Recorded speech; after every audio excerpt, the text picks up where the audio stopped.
with this latest development, it might be very difficult for Nnamdi Kanu, the leader of the indigenous people of Biafra, to be set free by the government or the regime of Major General Muhammadu Buhari, which is coming to an end in some couple of months. The question is this: will the next president of Nigeria, either APC, PDP, or Labour Party, or any other party, will they be able to handle? Will they be able to solve?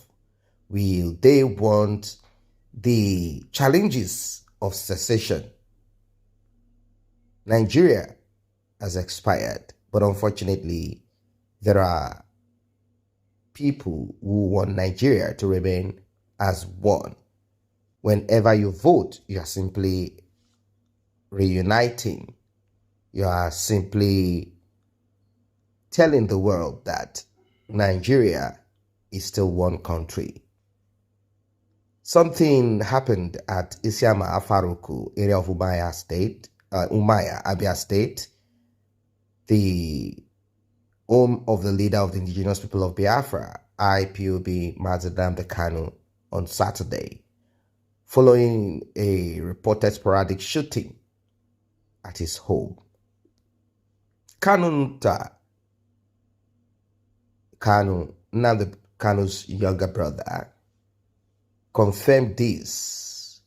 He confirmed this development in a tweet on his official Twitter handle. He accused officers of the Nigerian police of invading his father's home. The tweet reads, "This intimidation by the Nigerian police in my family home got to stop. Don't remind us of 14/9/2017. Stay away from my family. I won." Now, Nnamdi Kanu said that this Biafra agitation led to the death of his father and his mother. Said he has lost a lot, and as it is right now, he is in the custody of the DSS. He's not the only person that has seen the heavy hand of the federal government of Nigeria. In the southwest of Nigeria, we have Sunday Adeyemo, who is in Benin Republic on exile. He's still not having it good at all in any way. This is the price that a lot of freedom fighters pay. Now, back to the southeast, back to what happened in Nnamdi Kanu's home. The reason for the shootout or the sporadic shooting, the reason for that attack is not yet clear. But if you've been on this channel, you know that recently, news of the federal government of Nigeria, of course, their enforcement agency, the Nigerian police, the anti-kidnapping squad unit, they went round certain parts of the southeast of Nigeria and eventually landed in Ebonyi State, where they said they busted bomb-making factory. And videos were showed of a lot of equipment, tools, weapons, and in general items that can be used to produce bombs. This is what the federal government wants. In fact, they tagged IPOB, Eastern Security Network, which is their enforcement agency or their protection agency, the protection arm of the group IPOB. They have tagged them, they have proscribed them, they call them terrorists. They want to add them together, they want them to appear same as the terrorists of the northern part of Nigeria. In fact, certain politicians, lawmakers in the north of Nigeria say there's nothing different between IPOB and the rest of the terrorist group in the north of Nigeria. They say it's all about ideology, that the people in the north have their ideology, those in the southeast have their ideology. How does that connect together? I'm leaving that to you to decide. People asking for breakup of the country, saying we want to form our own nation, we want to be ourselves. And then people who are not asking for breakup of Nigeria, but they are mothering people saying that you should follow the kind of religion and doctrines that they are into. Now, eyewitnesses simply, a lot of eyewitnesses were there when this sporadic shooting happened in Nnamdi Kanu's home. According to the report, a detachment of police personnel stormed the entrance gate to Nnamdi Kanu's father's palace and shot sporadically.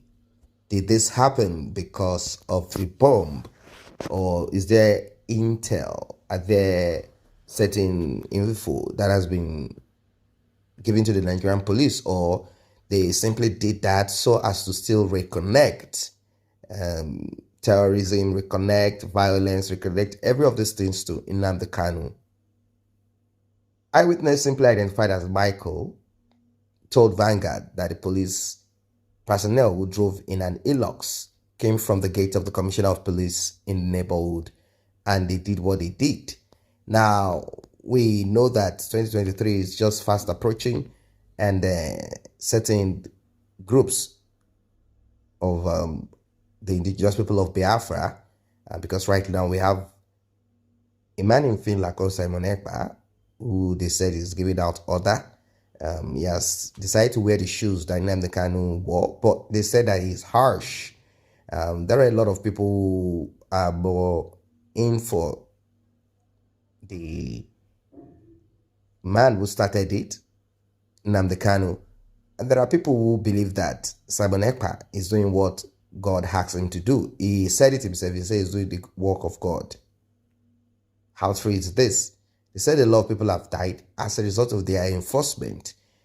The sit-at-home enforcement, they said that he ordered certain people to murder people who do not want to respect or obey the forced sit-at-home. How useful is the sit-at-home? It is not yet clear, because it will not, from what we've seen, it doesn't affect the government. It is not affecting the government at all. Neither is it affecting any, it's not disturbing the government. You are only sacrificing yourself, that's just what it is. Well, to this latest development, people reacted. They said, we Igbos are always peaceful people. We want peace. And we are not coward. We are fully ready to fight. And we will fight, even with sticks and shovel. We will face the people who have guns and AK-47. But can we win? This time around, we will do better. We are not afraid of war. That's it. Are you really in support of this? War, it's not a joke. It could be a necessity, but it is not a joke. It is not a joke at all. There are people who are screaming and shouting war, war, war. Although we live in a different time now, different dispensation, but we still need to understand the politics of this world as it is.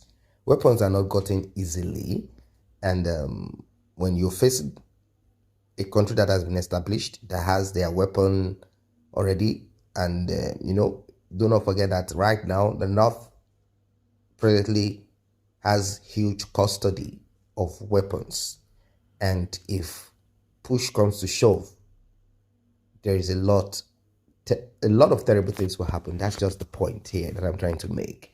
No one is asking for war. No one is calling for war. It will be foolishness of the highest order to seek for war. You do not need to bleed. You do not need to die for Nigeria. The children of these politicians are where they are, oftentimes abroad. Look at Ekweremadu. He has 40 houses that we know. And you think dying for Nigeria is worth it. Dying for Nigeria is not worth it at all. What are your thoughts as regards this one? Please do drop your comment in the section below. And if you have not subscribed, kindly subscribe. Tap on the subscription button.